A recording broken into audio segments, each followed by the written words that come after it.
प्रकृति के रक्षा, प्रकृति के पूजा, प्रकृति है सब कुछ। हम उम्मीद करते हैं करुणा मरावी जी, बहुत बहुत धन्यवाद। मैं पहले तो आप सबसे ये कहना चाहती हूँ कि जो पहले की बातें हो चुकी हैं मैं उसको दोबारा नहीं दोहराऊंगी, क्योंकि ये बातें सुबह से ही चल रही हैं। ये उत्सव नहीं है, ये दुख है हम सब के लिए, और ये हम सब जानते हैं। और दूसरी बात ये है कि यदि आज हम इतनी तादाद में, इतनी हजारों की तादाद में यहाँ उपस्थित हुए हैं, तो इसके बाद में हम क्या अपने साथ में लेकर के जा पाएंगे यहाँ से एक मैसेज, हमको ये सोचना है। अगर मणिपुर हादसा हो रहा है, सिवनी हादसा हो रहा है, जैसे कि हमारे पहले भी जो स्पीकर्स हैं उन्होंने कहा, जो प्रीवियस स्टूडेंट्स के साथ में स्टूडेंट्स यूनियन या यूनिवर्सिटीज़ में हो रहा है, जिसके कारण स्टूडेंट्स सुसाइड भी करते हैं। तो रोहित वेमुला का इंसिडेंस हो गया। तो ये सब से लड़ने के लिए हमारे पास में क्या है? हमारे पास में दो रास्ते हैं कि हम अपनी बहू बेटियों को, अपने बच्चों को बाहर ना भेजें। क्यों? क्योंकि हम सुरक्षित नहीं हैं।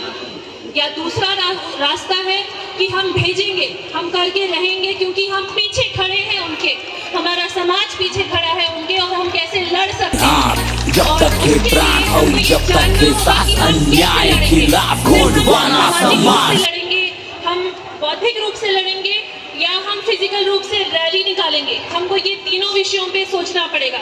जब किसी के साथ इतना घिनौना व्यवहार होता है, अमानवीय व्यवहार होता है, अमानवीय व्यवहार होता है, तो हम उसके लिए क्या कर सकते हैं?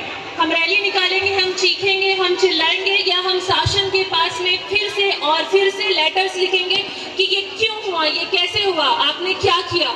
आपने हमें बोला कि राष्ट्रपति जी के साथ में जो हो रहा है, अगर हम होते तो ये करते। लेकिन यदि राष्ट्रपति तो हम अभी नहीं हैं, लेकिन राष्ट्रपति को किसने खड़ा किया?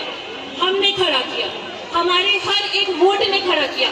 तो जब हमने वो वोट दिए तो हम क्यों नहीं लड़े कि हमारे राष्ट्रपति के साथ क्यों ऐसा हो रहा है? और क्या हम, अगर हमें दोबारा, अगर हमें मौका मिलेगा तो क्या हम फिर से वही राष्ट्रपति बनाएंगे जो खुद के लिए नहीं लड़ रहा है? अगर हमने इस राष्ट्रपति को क्वेश्चन नहीं किया, तो आप ये समझ लीजिए कि आप दोबारा फिर से यही राष्ट्रपति बनाएंगे, और आप फिर से दूसरे ऐसे ही लीडर्स बनाएंगे जो आप अपने लिए नहीं लड़ेंगे। आपको अपने, ये जो हमारे पास में 3 टॉपिक्स हैं, एक्चुअली ये 3 टॉपिक्स नहीं है, ये एक ही टॉपिक है, और इसका सिर्फ एक ही मुद्दा है, वो है शिक्षा।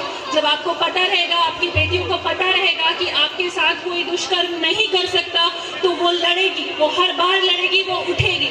और जब उसको पता रहेगा कि उसके साथ, पूरे समाज को पता रहेगा